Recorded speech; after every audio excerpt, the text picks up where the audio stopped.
Hi! Hello! ఎలా ఉన్నారండి అందరూ? బాగున్నారా? నేనైతే చాలా బాగున్నాను. ఏంటోనండి నా లైఫు. నేను చాలా అనుకునేదాన్ని ఇంతకుముందైతే. ఏదేదో చేయాలి, ఏదేదో చేసేయాలి, అమ్మని చూసుకోవాలి, అందరిని చూసుకోవాలి, అక్కని, చెల్లిని అందరిని చూసుకోవాలని చాలా తాపత్రయం పడేదాన్ని. కానీ ఇప్పుడు నన్నే చూసుకునే వాళ్ళు లేకోకుండా అయిపోయినాను. కన్నవారి చేతుల్లో మోసపోయానో లేదో నాకు తెలీదు గానీ, కట్టుకున్న వాడి చేతుల్లో అయితే మోసపోయాను. నమ్మినందుకు చాలా ఇదిగా మోసపోయాను.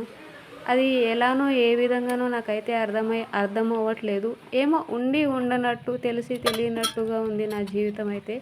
సిచ్యువేషన్లు చాలా ఘోరంగా ఉన్నాయి.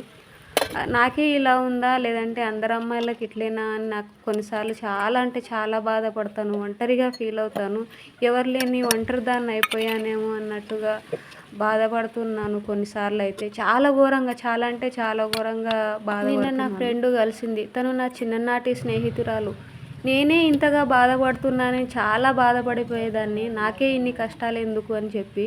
కానీ తన బాధలు, తన కష్టాలు విన్న తర్వాత అందరు అమ్మాయిల పరిస్థితి ఇదేనని అనిపించింది.